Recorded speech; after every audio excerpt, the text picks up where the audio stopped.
नमस्कार, मी हेमंत देसाई ऑफिशियल या माझ्या यूट्यूब चॅनलमध्ये आपलं मनापासून स्वागत। मित्रांनो, आज मी राज ठाकरे यांच्याबद्दल पुन्हा एकदा बोलणार आहे। राज ठाकरे यांनी 5 जुलैला जो ऐतिहासिक मेळावा झाला त्यामध्ये उद्धव ठाकरे यांच्याबरोबर व्यासपीठ शेअर केलं आणि त्यावेळी त्यांनी अक्षरशः दणदणीत भाषण केलं।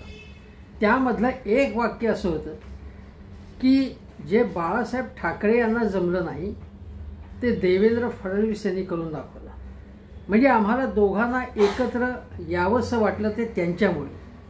फडणवीस यांनी ज्या अत्यंत चुकीच्या भूमिका घेतलेल्या आहेत, जे चुकीचं आणि गलिच्छ राजकारण घ्यायचं सुरू केलं आहे, त्याच्या विरोधात उद्धव ठाकरे आणि राज ठाकरे एकत्र आलेले आहेत। खुद्द राज ठाकरे यांनीच महाराष्ट्रापेक्षा आमचे इगो म्हणजे आम्ही कोणी मोठे नाहीत आणि मी कोणाबरोबर एकत्र यायला तयार आहे, मराठी माणसासाठी महाराष्ट्राच्या हितासाठी वेगवेगळ्या पक्षाच्या लोकांनी एकत्र येऊन जरी पक्ष स्थापन केला तरी चालेल, सगळ्यांनी एकत्र आलं पाहिजे या प्रश्नावर अशी भूमिका त्यांनी मांडली। ती स्वागतार्ह भूमिका होती। आणि अगोदरचं जे काही वर्ष गेले हिंदुत्व केंद्रित राजकारण राज ठाकरेंनी केलं होतं, त्याऐवजी आता पुन्हा जो त्यांचा ओरिजिनल अजेंडा होता महाराष्ट्र आणि मराठी माणसाच्या हिताचं, मराठी माणसाची अस्मिता याचं राजकारण ते त्यांनी सोडलं होतं असं माझं म्हणणं नाही, पण त्याच्यावरचा फोकस थोडा हिंदुत्वाकडे शिफ्ट झाला। तो पुन्हा मराठी माणसाकडे, मराठी अस्मितेकडे आला। ही अतिशय चांगली गोष्ट राज ठाकरे यांनी केली, त्याबद्दल मी त्यांचं तेव्हाही अभिनंदन केलं होतं आणि पुन्हा अभिनंदन करेन। पण आज राज ठाकरेंवरती बोलायचं कारण म्हणजे गेल्या रविवारी, तुम्हाला आठवते की गेल्याच रविवारी राज ठाकरे मातोश्रीवरती उद्धवजींच्या वाढदिवसाच्या बद्दल अभिनंदन करण्यासाठी गेले होते। त्यानंतर बाळासाहेब ठाकरे यांच्या खोलीत मातोश्रीवरती ते गेले आणि जुन्या आठवणी त्यांनी काढल्या। कदाचित ते भावुकही झाले असतील तेव्हा। बाळासाहेब ठाकरे यांच्याबद्दलचं त्यांचं प्रेम हे तसूभरही कमी झाले नाही राज ठाकरेंचं। आणि बाळासाहेब ठाकरे हे मराठी माणसाचं हित जपण्यासाठी जे जे करता येईल ते करत होते आणि तेच जसे उद्धव ठाकरे करतात तसं राज ठाकरे देखील करतात। आता राज ठाकरे आज शेतकरी कामगार पक्ष शेकाप या पक्षाच्या 78व्या वर्धापन दिनाच्या कार्यक्रमामध्ये सहभागी होण्यासाठी रायगड जिल्ह्यात गेले होते। मोठा कार्यक्रम झाला। जयंत पाटील, जे शेका पक्षाचे जयंत पाटील राष्ट्रवादी काँग्रेसने, ते तिथे हजर होते आणि संजय राऊत देखील उपस्थित होते। बाळा नांदगावकर होते आणि अतिशय जंगी सभा झाली। वास्तविक शेका पक्ष हा आता अतिशय कमी झाला आहे, म्हणजे तो अत्यंत दुबळा झालेला आहे। जयंत पाटील यांच्या घराण्यातले काही लोक सोडून गेलेले आहेत आणि शेका पक्षाची पूर्वीची ताकद आता राहिलेली नाही। पण एक लक्षात घ्या, शेतकरी कामगार पक्ष हा कामगारांचा आणि शेतकऱ्यांचा पक्ष आहे। अशा पक्षाच्या व्यासपीठावर राज ठाकरे यांनी जाणं, तिथे संजय राऊतांनी जाणं याला अतिशय महत्त्वाचा संदर्भ आहे। हे दोन्ही नेते, दोन्ही पक्ष आणि दोन्ही पक्षाचे उद्धव ठाकरे आणि राज ठाकरे, संजय राऊत असतील, हे आज शेतकऱ्यांसाठी आणि कामगारांसाठी आमचा पक्ष आहे, त्यांचे लढाई आम्ही लढणार आहोत हेही अधोरेखित करत आहेत। आणि त्यासाठी ते जयंत पाटील यांच्या खांद्याला खांदा लावून लढणार आहे हेही त्यांनी सूचित केलेलं आहे। जयंत पाटील यांचा पक्ष जो होता, जो आज जरी अतिशय आहे का नाही अस्तित्वहीन झाला असला तरी देखील एकेकाळी म्हणजे 1947 साली 46 साली शंकरराव मोरे जे संस्थापक या पक्षाचे, त्यांनी ते काँग्रेसमध्ये होते, पण त्यांना वाटलं की भांडवलदार आणि शेतकऱ्यांचं कामगार आणि शेतकऱ्यांचं हित साधण्यासाठी स्वतंत्र पक्ष स्थापना पाहिजे। तो शेतकरी कामगार पक्ष स्थापन केला आणि इतके जबरदस्त लढे दिले त्यांनी शेतकऱ्यांच्या जमिनीसाठी, शेतकऱ्यांच्या भावासाठी। एखादा प्रकल्प शेतकऱ्यांच्या जमिनी लाटून किंवा त्याला कमी भाव देऊन होणार असेल तर त्या विरोधात, आणि किती एकापेक्षा एक बडे नेते त्यांच्याकडे होते, तगडे नेते होते त्यांच्याकडे। म्हणजे केशवराव धोंडगे असतील, तुळशीदास जाधव असतील, केशवराव जेधे आहेत, गणपतराव देशमुख, ND पाटील, तुळशीदास जाधव, उद्धवराव पाटील, कृष्णराव धुळूप, किती लोकांची नावं सांगायची ज्यांनी विधानसभा गाजवली. आणि पहिल्या 1952च्या निवडणुकीमध्ये शेका पक्षाचे भरपूर आमदार निवडून आले होते. मला वाटतं किती असतील 28 आमदार त्यांचे त्यावेळी निवडून आलेले होते शेका पक्षात. मी जर चुकत नसेल, माझी जर मेमरी चुकत नसेल तर 28 आमदार त्यांचे त्यावेळी निवडून आले होते 1952च्या निवडणुकीमध्ये. आणि त्यांनी जे जे लढे दिले, मला आत्ता अलीकडचं आठवतं, ते एक जागतिकीकरण विरोधी कृती समिती स्थापन केली होती आणि त्यांनी महामुंबईमध्ये SEZचा जो प्रकल्प होता त्याच्या विरोधात ND पाटील यांच्या नेतृत्वाखाली शेकाप आणि अन्य अनेक सामाजिक कार्यकर्त्यांनी, त्यामध्ये शिवसेनासुद्धा सहभागी झाली होती, एकसंध शिवसेना उद्धव ठाकरे यांच्या नेतृत्वाखाली. आणि त्यांनी महामुंबई SEZ प्रकल्प अंबानींचा तो हाणून पाडला. ते अत्यंत यशस्वी त्यांनी आंदोलन केलं. एनरॉनच्या विरोधात सुद्धा शेकापांनी लढाई दिली आणि म्हणून याला खूप महत्त्व आहे.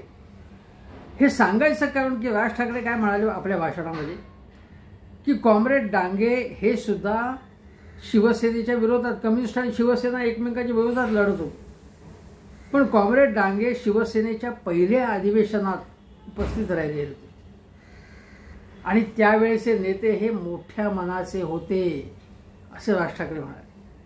हा एक प्रकारे हा भारतीय जनता पक्षाला, मोदी, शहा आणि फडणवीसांनाच टोमणा होता की तुम्ही अत्यंत क्षुद्र मनाचे आहात, हे ते सांगतायत. फडणवीसांच्या विरोधात राज ठाकरे आता बोलतायत, दणदणीतपणे बोलतायत.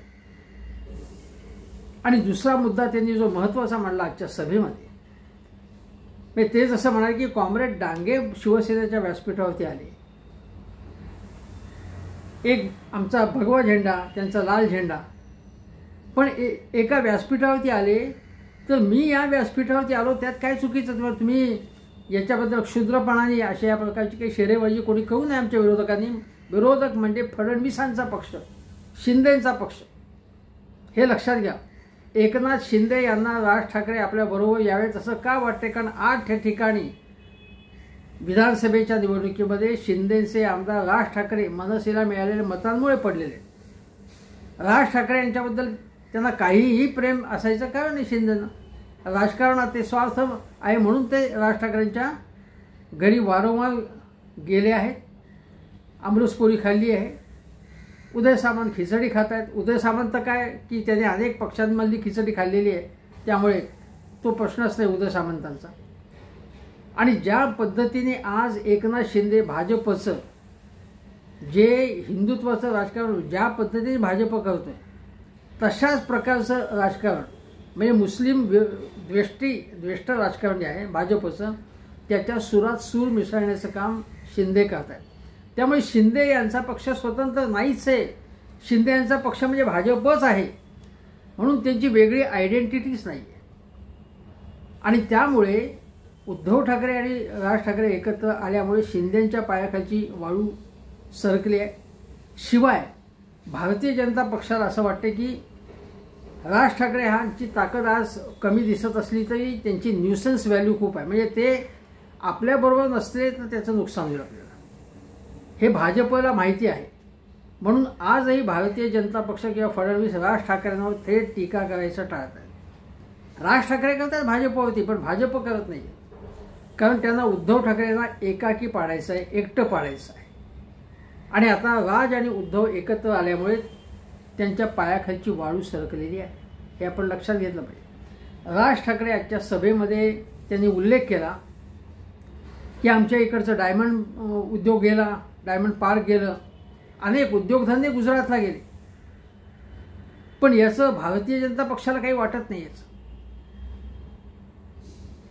आणि राज ठाकरे जेव्हा त्यांनी लोकसभेच्या वेळी बिनशर्त पाठिंबा भाजपला दिला होता, त्याच्याही अगोदर किंवा त्याच्यानंतर सुद्धा त्यांनी आपली भूमिका सोडली नव्हती.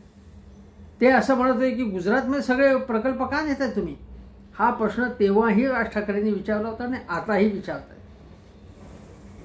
आणि दुसरी गोष्ट अशी की त्यांनी आज असा एक फार चांगला मुद्दा म्हणला तो असा की अमित शहा हे स्वतः म्हणाले की मी काही हिंदी भाषी नाही आहे, मी हिंदीचं काही समर्थन म्हणजे मी गुजराती आहे, मी काही उत्तरेतला हिंदी भाषी नाही. म्हणजे ते आपलं गुजराती आयडेंटिटी विसरले नाही आहे. गृहमंत्री देशाचे पण विसरले नाही असं राज ठाकरे म्हणतात. मग आपण कशाला विसरायचं आपली मराठी अस्मिता, मराठी ओळख.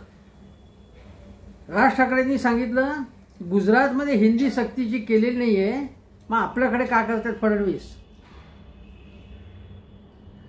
महाराष्ट्रात उद्योगधंदे जे आहेत तिथे नोकरी करण्यासाठी बाहेरच्या राज्यातनं लोक येत आहेत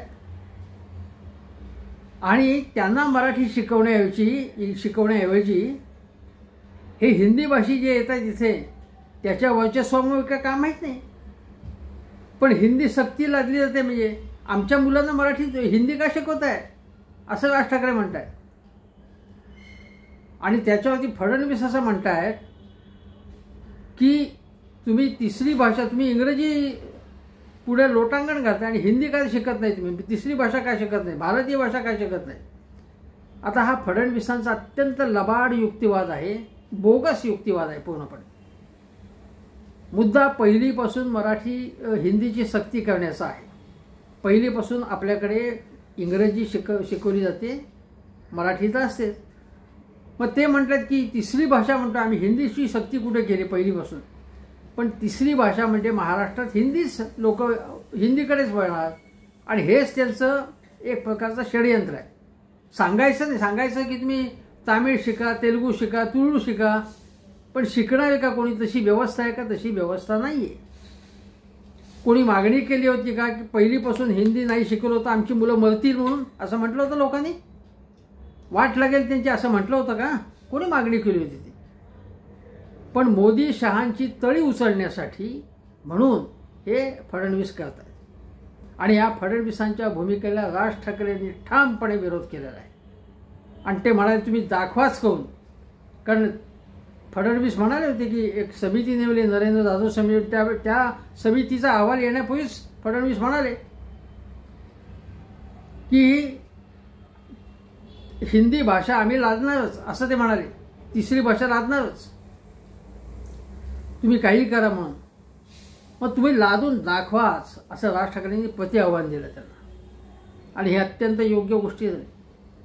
शिवाय ते राज ठाकरेंनी जनसुरक्षा कायद्याचा उल्लेख केला आणि ते म्हणाले की अर्बन नक्षल म्हणतायत आणि तुम्ही कुठल्याही प्रकल्पांना विरोध केला तर तुम्हाला अर्बन नक्षल ठेवून आत टाकतील. तेव्हा राज ठाकरे म्हणाले की तुम्ही हे करून दाखवाच, जनसुरक्षा कायदा लागू करून दाखवाच तुम्ही, मग आम्ही बघतोच म्हणून.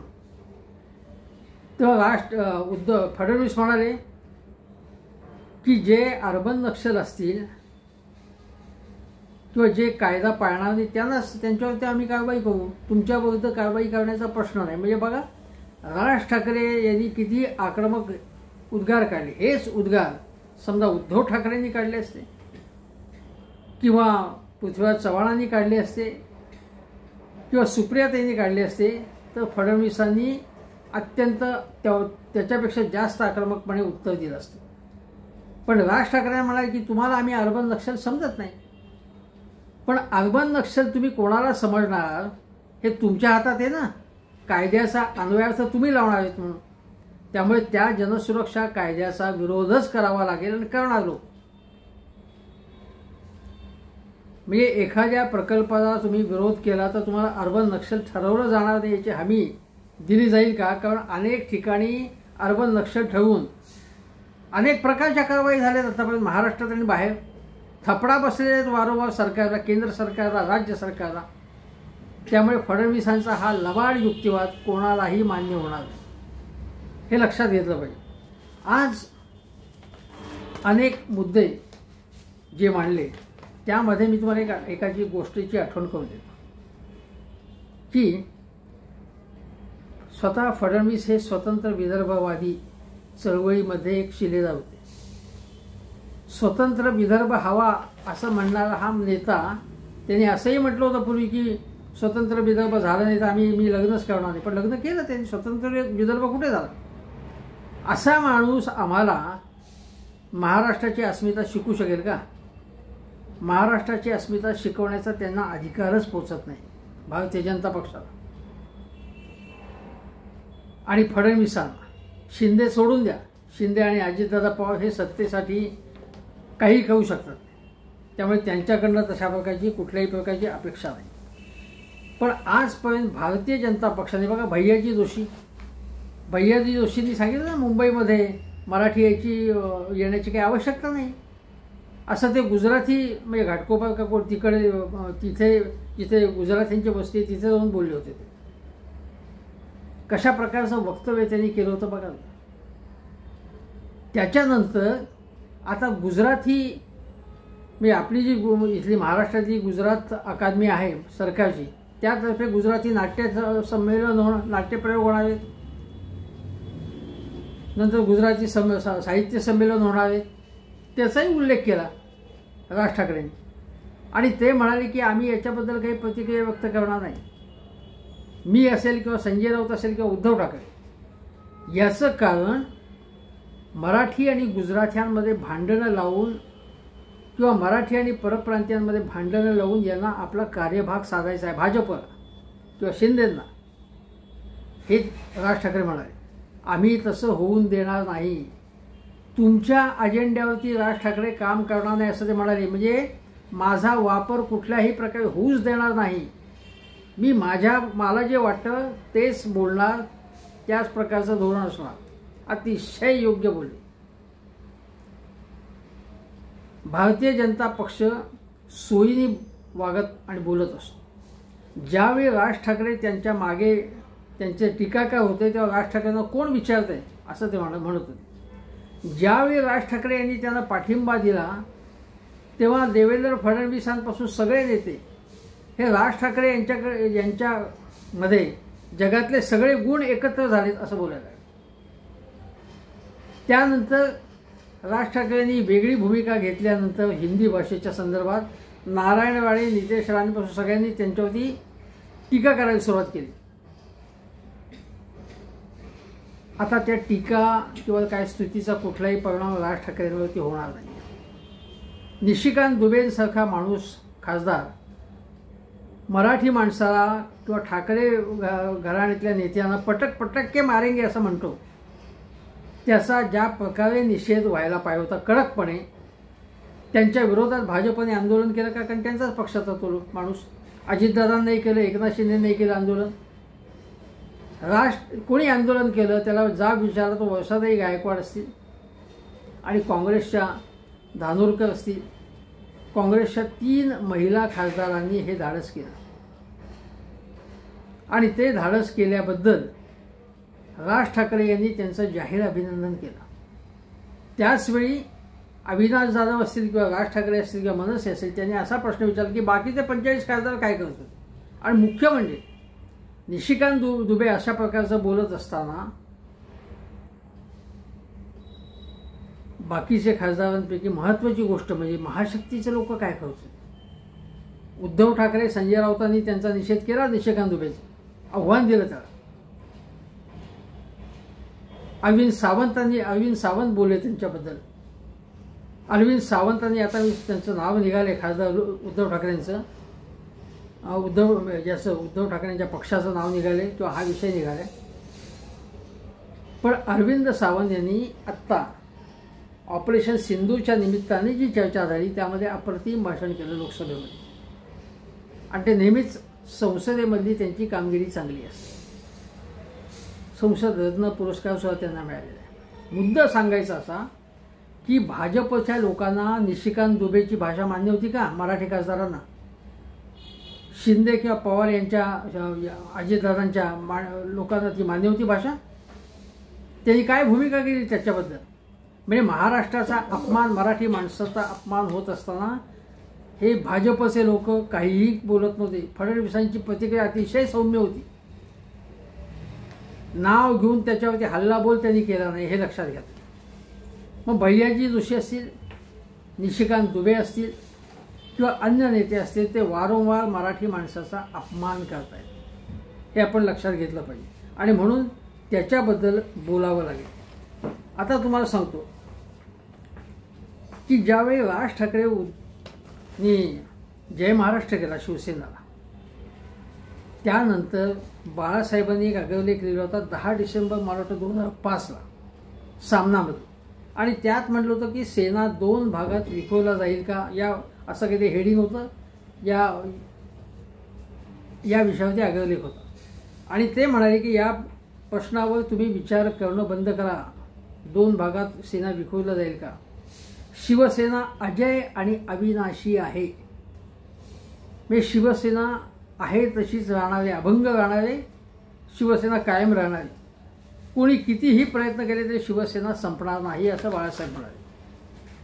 त्यानंतर उद्धव ठाकरे राज ठाकरे यांच्यात कटुता निर्माण झाली.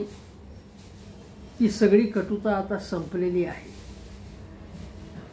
आणि मनसे हा शिवसेनेचंच एक अंग आहे हे आपण लक्षात घेतलं पाहिजे. जसं एकनाथ शिंदे यांचा पक्ष म्हणजे भाजपचंच एक अंग आहे. उद्धव ठाकरे आणि राज ठाकरे यांनी महाराष्ट्राचा किंवा मराठी माणसाचा स्वाभिमान जपण्याचं काम केले, तो सोडला नाहीये. आणि राज ठाकरे यांनी स्वतंत्र पक्ष स्थापन केला, त्याला भाजपनी सांगितलं म्हणून तो पक्ष स्थापन केला नाही. त्यांच्या मतभेद झाले जे काय असेल ते, आणि त्यांनी स्वतःच्या शर्तीवरती, स्वतःच्या प्रयत्नांनी, स्वतःच्या कल्पनेने आपला जो पक्ष होता त्याचं स्वरूप ठरवलं, पक्ष स्थापन केला. भाजपची कुठल्याही प्रकारे मदत घेतली नाही, लाचारी केली नाही, कोणाचीच मदत केली कुठल्याही पक्षाची. एकनाथ शिंदे यांच्या पक्षाची स्थापनाच मुळी, जसं संजय राऊत म्हणतात, बरोबर आहे, मोदी शहानीच केले त्यांची स्थापना. खरं म्हणजे त्यांच्या व्यासपीठावरती त्या दोघांचेच फोटो लावले पाहिजेत फक्त एकनाथ शिंदे, कारण तो लाचार लोकांचा पक्ष आहे एकनाथ शिंदेचा, हे आपण लक्षात घेतलं. त्यांना मराठी माणसाशी काहीही घेणं देणं नाही, काहीही घेणं देणं नाही. पण राज ठाकरे यांना ते घेणं देणं आहे. आणि आज त्यांनी जे काही मुद्दे मांडले आजच्या सभेमध्ये ते खूप चांगले, आणि ते म्हणाले की भाषा संपली आणि जमीन गेली की जगाच्या पाठीवर तुम्हाला काहीही स्थान नाही. ज्या रायगड जिल्ह्यामध्ये आज अनेक नवीन प्रकल्प येणार आहेत, जसं नवी मुंबई एअरपोर्ट आहे, आणि या जमिनी म्हणजे प्रकल्प होण्याच्या अगोदरच सत्तारूढ पक्षाच्या नेत्यांना ती माहिती असेल, ते जमिनी घेतात आणि शेतकरी त्यामध्ये फसतात. शेतकरी कमी भावाला जमिनी देतात. अगदी कोकणात सुद्धा जाऊन, नाणाच्या इथे जाऊन सुद्धा राज ठाकरे हेच बोलले होते की तुम्ही विचार करा 10 वेळा जमिनी विकताना, आणि या जमिनी कोण घेत आहेत, कोणते उद्योगपती इथे येत आहेत, त्या उद्योगपतींबरोबर कुठल्या वेगवेगळ्या राज्यातली माणसं इथं येऊन काम करतात, मग इथल्या माणसांनी काय करायचं. आणि तुमची भाषा तुम्ही जर जपली नाही, भाषेचं स्वत्व आणि अस्मिता टिकवली तर तुम्ही संपलात. हे अतिशय योग्य बोलले ते राज ठाकरे यांचं बोलणं. हे राजकीय बोलणं नाही, तर पॉईंटच आहे तो, बरोबर योग्य. हा पॉईंट अत्यंत बरोबर आहे. आणि मी तुम्हाला सांगतो की हा मुद्दा मराठीचा त्यांनी कधी सोडलेला नाही. मी तुम्हाला सांगितलं की हिंदुत्व त्यांचं थोडंसं पुढे गेलं होतं आणि हा थोडासा दुय्यम बनत होता मुद्दा, पण तो सोडलेला नव्हता त्यांनी, हे लक्षात घ्या. ज्यावेळी मराठी माणसावरती इथे हल्ले होतात, मारतात त्याला परप्रांतीय, तेव्हा इथले बाकी कुठले महाशक्तीचे म्हणजे भाजप असेल, एकनाथ शिंदे यांचे पक्ष त्याच्याबद्दल आवाज उठवत नाही, किंवा सगळ्या भारतातले किंवा विशेषतः उत्तर भारतातले पक्ष त्याच्याबद्दल काही बोलत नाही. चॅनेलवाले, हिंदी चॅनेलवाले दाखवत नाही. पण एखाद्या मुजोर परप्रांतीयाला इथून मारहाण झाली, मनसैनिकांनी मारहाण केली, तर त्याच्या मात्र मोठ्या बातम्या केल्या जातात. पुन्हा पुन्हा रिपीट करून त्या बातम्या दाखवल्या जातात, ती व्हिज्युअल्स दाखवली जातात, आणि जणू काय चौकामध्ये बडवलं जात आहे असं खोटं चित्र, विकृत चित्र रंगवलं जातं. आणि एक प्रकारे मनसेचा किंवा शिवसेना असेल किंवा एकूण मराठी माणसाचं एक वेगळ्या प्रकारचे चित्र ते रंगवत असतात उत्तर भारतातले लोक, हे आपण लक्षात घेतलं पाहिजे. आणि या उत्तर भारतामध्ये सगळ्यात महत्त्वाचा पक्ष भाजप आहे, आणि त्याच्या विरोधातली ही लढाई आहे मुख्य म्हणजे. कारण त्यांना उत्तर भारतातली सगळी संस्कृती इथे लादायची. इथल्या उद्योगात आपलं प्राबल्य व्हावं, विशेषतः मुंबईमध्ये, असं त्यांना वाटतं की मुंबई फक्त नाही, मुंबईमध्ये म्हणजे मुंबईच्या आसपासचा सगळा MMR रिजन, ज्या ठिकाणी प्रचंड 10 लाख कोटी रुपयांचे प्रकल्प येतात, गुंतवणूक येते, मोठा रोजगारही होणार पण जमिनी जाणार आहेत. त्यामुळे राज ठाकरे यांनी रायगडमध्ये जाऊन जिथे SEZचा प्रकल्प हाणून पाडला होता उद्धव ठाकरेंनी आणि सगळ्या डाव्या लोकांनी शेकापती, त्या ठिकाणी जाऊन राज ठाकरेंनी अशा प्रकारची भाषा करणं हे योग्य आहे. ते म्हणाले की महाराष्ट्रातील मराठी माणूस आणि भूमिपत्र यांचा विचारच कुठे केला जात नाही. उद्योगधंदे येत आहेत, शेतकऱ्यांच्या जमिनी जात आहेत आणि बाहेरच्या राज्यातली माणसं येत आहेत, याच्याकडे त्यांनी लक्ष वेधलेले हे अतिशय महत्त्वाचं आहे. राज ठाकरेंनी जो मुद्दा मांडला आणि ते म्हणाले की राज्यकर्त्यांचं लक्ष नसेल तर तो प्रदेश बर्बाद होतो, म्हणजे आपली संस्कृती टिकवली नाही, भाषा टिकवली नाही तर तो पक्ष ते राज्य बर्बाद होऊ शकतो. आणि राज ठाकरे सतत म्हणतात की हे चाचपडून बघताय की काय काय केलं तर काही होत नाही. म्हणजे हिंदी भाषा लादणं हा मुंबईवरती आपली पकड बसवणं आहे, मुंबई आपल्या पंखाखाली घेणं, मुंबई एक प्रकारे केंद्रशासित करणं असाच त्याचा अर्थ आहे. पण त्याच्या अगोदर ते चाचपडून बघतात की किती विरोध होत आहे, काय करतात लोक. म्हणून लोकांनी हे सगळं नीट बघितलं पाहिजे असं राज ठाकरे वारंवार सांगतात. हे आपण लक्षात घेतलं पाहिजे. राज ठाकरे यांचा जो काही इशारा आहे तो अर्थातच फडणवीसांवरती आहे. आणि त्यांनी असंही सांगितले, एक महत्त्वाचा मुद्दा मी विसरलो सांगतो की अल्पेश ठाकूर जो क्षत्रियांचा तिकडचा नेता, OBCचा नेता, तो अगोदर काँग्रेसमध्ये होता अल्पकाळ, पण भाजपने त्याला फोडून आपल्याकडे घेतलं. आणि हा अल्पेश ठाकूरच्या प्रेरणेने 2-2 टप्प्यामध्ये हजारो परप्रांतीयांना उत्तर भारतातल्या लोकांना हकलून दिलं त्यांनी. आणि त्या अल्पेश ठाकूरला भाजपने आपल्या पक्षात घेतलं. तो अल्पेश ठाकूर जेव्हा हे ज्यांनी केलं तो भाजपमध्ये आता, आणि हे चालतं भाजपला. आणि राज ठाकरे म्हटलं की आम्ही जर आवाज केला परप्रांतीयांच्या दादागिरीविरुद्ध, जसा वसई विरार नालासोपाराच्या भागात केला होता, मोर्चा निघाला होता, मग मनसेने तिथे मोर्चा काढला, कारण तिथे त्या माणसांनी अपमान केला होता मराठी माणसाचा, मराठी भाषेचा, महाराष्ट्राचा.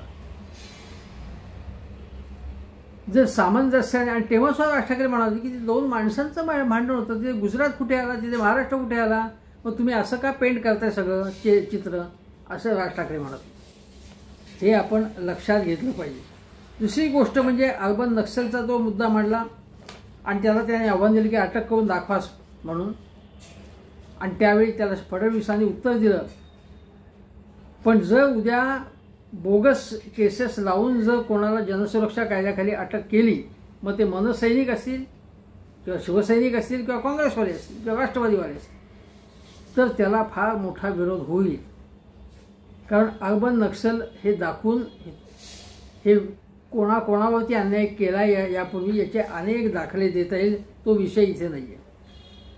दुसरी गोष्ट अशी आहे की त्यांनी म्हटलं ना की हिंदी जर तिकडे नसेल गुजरातमध्ये तर इथे का, असा जो प्रश्न विचारला तोही महत्त्वाचा आहे. आणि इकडनं जे उद्योगधंदे जात आहेत त्याबद्दल सुद्धा राज ठाकरे प्रश्न विचारतात. आणि हे सगळे प्रश्न राज ठाकरेंचे यासाठी महत्त्वाचे आहेत की असं राजकारण जे काय असेल ते असेल, पण भारतीय जनता पक्ष आणि त्यांची गुलामी करणारा एकनाथ शिंदे यांचा पक्ष हा पूर्णपणे मराठी माणसाला दुय्यम स्थान देण्याच्या प्रयत्नात आहे. मुंबईवरती संपूर्णपणे अंबानी आणि अदानींचा वर्चस्व, विशेषतः अदानींचा वर्चस्व आहे. MMR रिजनमध्ये सुद्धा आता अदानींचा वर्चस्व आहे आणि अन्य महाराष्ट्राच्या ठिकठिकाणी तो वर्चस्व होत चालला आहे. मग तो स्मार्ट मीटरचा विषय असो, एअरपोर्ट्स असो, बंदरं असोत, सगळ्या ठिकाणी सगळं काही किंवा धारे असो अदानीच्या हवाली केलं जातं आहे. संयुक्त महाराष्ट्राची लढाई होती ही महाराष्ट्रावरती, विशेषतः मुंबईवरती गुजराती भांडवलदारांचं किंवा एकूणच बड्या भांडवलदारांचं वर्चस्व राहील त्याच्या विरोधातली कामगारांची लढाई होती.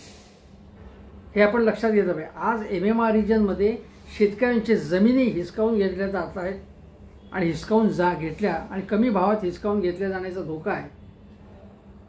त्या ठिकाणी जिथे छत्रपती शिवाजी महाराजांची राजधानी होती रायगड ही, त्या ठिकाणी बार संस्कृती विकसित होती आहे, ज्याच्याकडे राज ठाकरेंनी उल्लेख केला. आणि हे कोणाचे बार आहेत? हे जास्त करून परप्रांतीयांचे, याकडे सुद्धा त्यांनी लक्ष वेधलेलं आहे. कुठली संस्कृती आपण आणतो इथे? आणि म्हणून संयुक्त महाराष्ट्राच्या वेळी हा जो गुजराती धनिक वणिक व्यापारी यांना मुंबईवरती आपलं साम्राज्य प्रस्थापित करायचं होतं, तशीच एक लढाई, त्या विरोधात जी लढाई संयुक्त महाराष्ट्र समितीने केली, तशीच लढाई आज राज ठाकरे, उद्धव ठाकरे, शरद पवार हे लढाई देऊ पाहत आहेत. आणि मुख्यतः इथे विषय आहे, शरद पवारांचा विषय नाही, मुख्यतः राज ठाकरे आणि उद्धव ठाकरे त्यासाठी एकत्र आलेले आहेत. त्याचं राजकारण जे काय असेल ते असेल, पण जे ते मुद्दे मांडतात ते अतिशय महत्त्वाचे आहेत.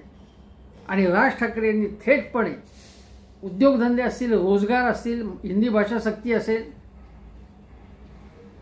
या सगळ्या प्रश्नांच्या वर, आणि किंवा जनसुरक्षा कायदा असेल, फडणवीसांच्या विरोधात थेट भूमिका घेतली आहे. भाजपच्या विरोधात थेट भूमिका केली आहे. एकनाथ शिंदे यांना एक प्रकारे त्यांनी लाथाडलेलं आहे. जरी कितीही वेळा लोटांगण घालायला ते गेले तरी लाथाडला आहे राज ठाकरे यांनी. आणि उद्धव ठाकरे आणि राज ठाकरे यांचे पक्ष जवळ येत आहेत एका मुद्द्यावर. प्रत्यक्षात युती आघाडी त्यांच्यात होईल कशी त्याला वेळ आहे, पण मुद्द्यांवरती एकत्र येतात, हे फार महत्त्वाचं आहे. जसं मुद्द्यांवरती संयुक्त महाराष्ट्र समितीमध्ये वेगवेगळ्या विचारधारांचे लोक, मग शेका पक्ष असतील, कम्युनिस्ट असतील, समाजवादी एकत्र आले होते, तसे राज ठाकरे आणि उद्धव ठाकरे मुद्द्यांवर एकत्र आलेले, हे आपण लक्षात घेतलं पाहिजे. आणि मुख्य म्हणजे राज ठाकरे यांनी फडणवीसांच्या विरोधात जी खणखणीत आणि विरोधाची भूमिका केली, जंग छेडलेली आहे. मुख्यमंत्र्यांच्या विरोधात, भाजपच्या विरोधात, ती अभिनंदनीय आहे. आणि या पुढच्या काळामध्ये फडणवीस विरुद्ध राज ठाकरे हा सामना रंगत जाणारे, वाढत जाणारे, हा व्यक्तिगत सामना नाही आहे, हा काही मुद्द्यांच्या संदर्भात आहे. हा ही वैचारिक लढाई. आणि राज ठाकरे यांनी आता मराठी अस्मितेचाच आपण राजकारण करणार आहोत हे अधोरेखित केलेलं आहे. आणि म्हणून हिंदुत्वाचं जे काही भाजपचं मार्केट आहे ते कवटाळून त्यांनी बसावं. आणि त्या हिंदुत्वाचं मार्केट म्हणजे काय? हिंदुत्वाच्या हिंदू धर्माबद्दल मी बोलत नाही काही, नाही तर लगेच बोलतील का हिंदू धर्माचा काहीच प्रश्न नाही. हिंदुत्व ही राजकीय संकल्पना आहे. आणि या हिंदुत्वाचं राजकारण म्हणजे मुस्लिम द्वेषाचं राजकारण जे करतायत हे लोक, तसं राजकारण राज ठाकरे करणार नाहीत. ते फक्त मराठी माणसाचं आता राजकारण करतायत, चांगलं राजकारण, ते समाजकारणच आहे. आणि म्हणून त्यांचं अभिनंदन. केवळ उद्धव ठाकरेंबरोबर ते गेलेत म्हणून नाही, त्यांनी हे मुद्दे आता अतिशय महत्त्वाचे आणि कळीचे मुद्दे आहेत. उद्योगधंदे, रोजगार आणि अस्मिता आणि जनसुरक्षा या मुद्द्यावर थेट भूमिका घेतली आहे, रोखठोक भूमिका घेतली आहे, मनसे स्टाईल भूमिका घेतलेली आहे. आणि त्याबद्दल त्यांचं अभिनंदन करतो आणि इथेच थांबतो. नमस्कार.